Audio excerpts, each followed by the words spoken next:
Während eines Interviews mit dem US-Sender Bloomberg am 3. Oktober spekulierte der US-amerikanische Wirtschaftswissenschaftler Jeffrey Sachs darüber, dass die Sabotage der Nord Stream Pipelines das Werk der USA und möglicherweise Polens sei. Sehr zum Leidwesen der Bloomberg-Moderatoren, die daraufhin versuchten, das Thema zu wechseln. Well, Europe is in a very, very sharp economic downturn. The sharp decline of output and living standards also shows up as a rise of prices. But the main fact is that the European economy is getting hammered by this, by the sudden cutoff of energy. And now, to make it definitive, the destruction of the Nord Stream pipeline, which I would bet was a U.S. action, perhaps U.S. and Poland.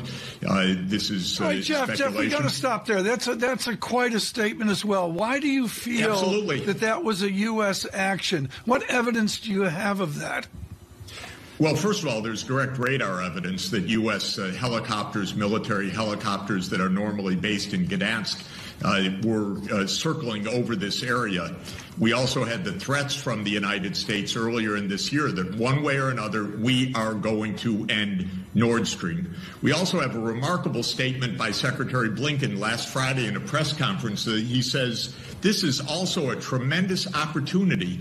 It's a strange way to, it's a strange way to talk if you're worried about the piracy on international infrastructure of vital significance. So I know this runs counter to our narrative. It runs, you're not allowed to say these things in the West. But the fact of the matter is, all over the world, when I talk to people, they think the U.S.